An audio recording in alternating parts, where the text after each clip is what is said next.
Welcome to Diary of a Sheep Dairy Farmer, where we talk all things dairy sheep, from breeding to lambing to milking and everything in between and outside. I'm your host, Becca, owner, operator, and glorified farmhand of Hidden Hollow Sheep Dairy. Welcome back to another day of dairy sheep, and it is still a hot one. Anybody else still burning up out there? I don't think we have had a day under 90 here in Idaho in the last at least 2 weeks, if not longer. I haven't really paid that close of attention. I just know it is hot. Thankfully, we have all the rams sheared. That took us a little longer than expected between all the meetings, his work, and what I had going on the farm, plus the parades. Oh my gosh, they are done. Thank you. Parade season is over. And just life in general. But the rams are done. Finally. So now we can move on to the ewes, and my goal is just to have them done before the snow flies. But thankfully, they are under the trees. They are content. They know where the cool spots are, down by the creek, in the woods. They are some happy girls right now. But I will be happy, personally happy and relieved when we get them done. But we are heading into another round of lambing here about the first week in August. So I am scrambling to get things rearranged. I have all of my orphans in the barn right now. I need to get them moved out somewhere and rearrange things in the barn to get that group moved in this coming weekend, and cross my fingers that we actually have some lambs. Like I said, I'm not holding my breath. This was my husband's bright idea. Throw a ram in, see what happens. I think we bred them in like March, so it had been about the 1st of March to mid-April, and it's the end of the natural breeding season. Very end. I'm not holding my breath. I'm just not holding out a lot of hope. So in a perfect world, I'd have like 20 of the 28 would have gotten bred. I'll be happy if I get 10 that have lambs. So we're going low on this group. I have been debating between two topics for this week, and pretty much just flipped a coin to see which one would post now versus next week. So instead of learning more about my ram obsession and what it takes to keep a ram versus maybe renting or doing AI, let's talk about what you can make from sheep milk. This always seems to be the follow-up question that is often asked right after the "you can milk a sheep?" Yes, you can milk a sheep, and yes, you can actually make things with that sheep milk. So let's take a look at some of the obvious and maybe less obvious products you can make with sheep milk. First off, the most obvious, cheese. Just as with a cow or goat milk, you can make cheese. And let me tell you, I have never had better cheese in my life than sheep milk cheese. It is richer than cow milk, so you don't tend to overeat it and give yourself a bellyache like I do, because I love cheese. It is nothing to just come in and need a snack and start cutting up a block of cheese and suddenly find yourself halfway through that block of cheese. And I'm not the only one in my family that does it, so I guess I don't feel too terrible about it. But yeah, I make no excuses. But it doesn't have that tang that I associate with like goat milk or anything goat related. I'm not a fan. I've never liked I don't like goat. I don't like the smell of goats. We had goats on our farm for a while because I thought it would be a good idea to have a couple goats. I had sheep. Why not get some goats? Made perfectly good sense in my mind. Dumb. No. Dumb, dumb, dumb. So, yeah, if a fence can't hold water, can't hold goats, yeah. You think my sheep are out all the time? You didn't see it when we had goats. Oh, those suckers could walk through anything. So we just decided goats were a bad thing on the farm, and maybe that's where my dislike of goats came from. But I don't like the smell of goats. I don't like the taste. Anything that has goat associated with it, all I smell is a billy goat. Even when I eat goat cheese, all I have is that aftertaste of how a billy goat smells. And I can't do it. So, goat cheese, not for me. Just not a fan. Sheep milk is so much creamier and smoother than either cow or goat milk cheese, and it tastes so much better. It's like melt in your mouth good. So yogurt is number 2. And this is becoming more and more popular among sheep dairies, wanting to expand from just bottling liquid milk. And the demand for sheep yogurt is rising as well. Startup fees are a bit out of my price range at the moment. The equipment it's a hefty little sum, but it is something I would like to get into eventually as another way to bring my sheep milk to the public. And while I have not actually tasted sheep yogurt yet, everything I have heard, it is like the best thing you can have. So I'm hoping that it's going to be something that we will be able to do shortly in the future. 5-year plan, right? Kefir. Well, it is not as popular as yogurt. It is gaining traction in the U.S. And for those who don't know what sheep milk kefir is, it's a fermented drink made from raw sheep milk and kefir grains and then other microorganisms. It's an excellent It is an excellent source of probiotics, and it actually has 2 to 3 times more protein than cow or goat milk. And I really, really like kefir. Now, I've only had cow kefir. I have not been able to get my hands on any sheep milk kefir.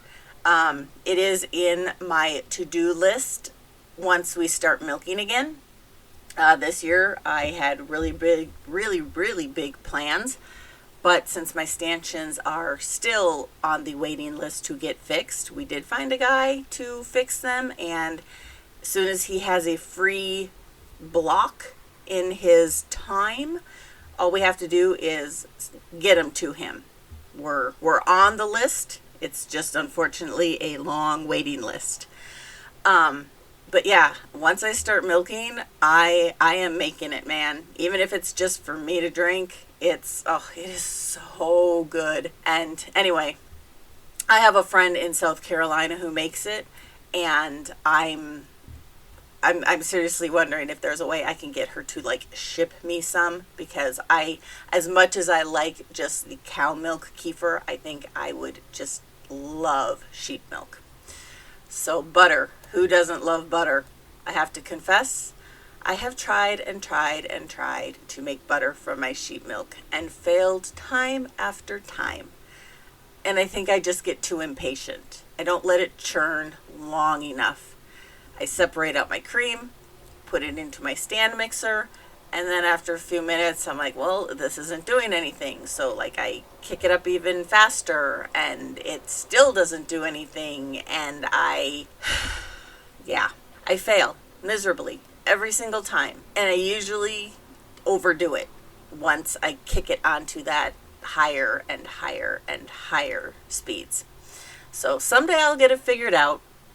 I know you can do it because I have a lot of friends that do it and a lot of people on different Facebook groups that do it. And I have had it and it's so good. It's really rich and creamy with almost a more robust taste than cow butter, and it really flavors your food. It's so good. Ice cream and gelato. I am way too much of a scaredy cat to try my hand at ice cream or gelato for like the public. The process seems so overwhelming, but oh, I love the results. Small batches for my family in our little handy dandy home ice cream maker.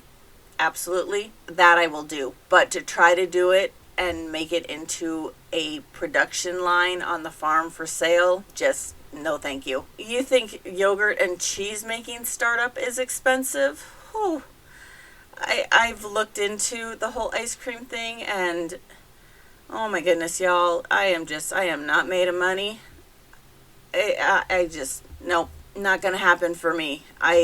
Those who do it though, I have so much respect, because that is, the regulations on that stuff it's more than I can wrap my little brain around. But the sheep milk ice cream is so good. And you're probably already tired of hearing me say that today, but honestly, it really is. And right now, in this 90-something degree heat, a little ice cream sounds really good. So next on my list, I have caramel. Now, I've tried this only once. I made a couple batches, and it turned out really, really good. It doesn't use very much sheep milk, but it makes for really smooth, creamy candy caramels. I made a batch of sea salted chocolate caramel, and then a batch of butter rum caramels. And just thinking about them makes me so hungry. Oh, they were so good. And I've heard that people have also used it to make like caramel sauce, which sounds really, really good, especially if you put it over like some sheep milk ice cream. Yeah, definitely could go for that right about now. Honestly, if a recipe calls for milk of any kind, you can switch it out for sheep milk. And there are other things you can make besides food and drinks with sheep milk. Soap is an obvious one. I've been making sheep milk soap for about 10 years. It's one of my hidden passions. I love coming up with new recipes and names for soap. One thing anyone who is working with any type of milk in soap making needs to remember is to freeze your milk, be it sheep, goat, or cow, because once you introduce your lye into your milk, if it isn't frozen, it will scald and you will end up with stinky soap.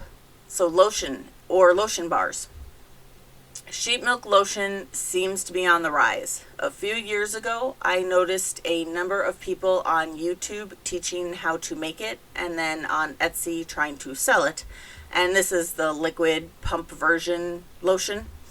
And now it seems to have switched to lotion bars, which are the ones that you kind of like just hold in your hands and let the heat from your hands warm them enough that you can, they melt just a little bit, and then you rub the oils on your hands.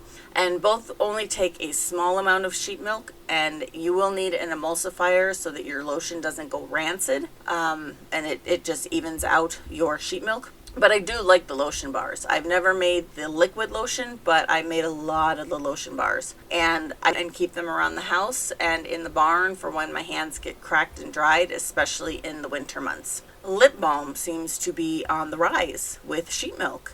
And I have never tried to make it, but I know many sheep farmers who have, and they really like it for cracked and chapped lips. And again, make sure you use an emulsifier so that it doesn't go rancid on you. You can do a quick Google search or Pinterest search for goat milk products, and it will list dozens.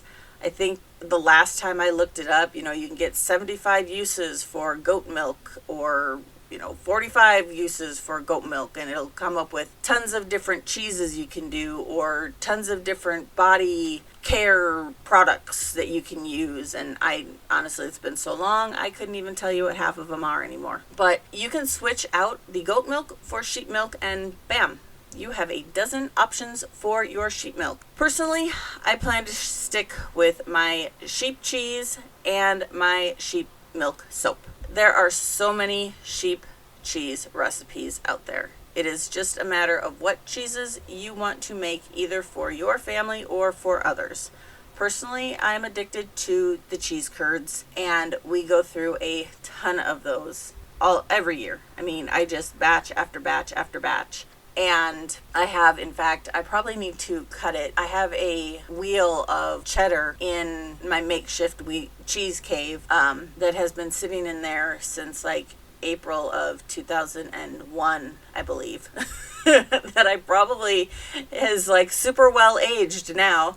I should probably take that out and cut it and see what it's done. We do like a very sharp cheddar around here. It's just a matter of what cheeses you want to make, either for you or for others. What do you do with your sheep milk? What products do you make? What products do you want to make, either for yourself or to sell? Let me know in the comments. I'm always interested to see what other people are making or have made or want to make.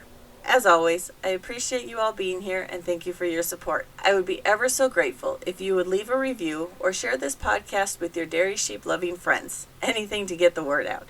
As always, you can follow me on Instagram at Diary of a Sheep Dairy Farmer. And if you want to follow the chaos around the farm, you can find me on Facebook, YouTube, Instagram, and TikTok at Hidden Hollow Sheep Dairy.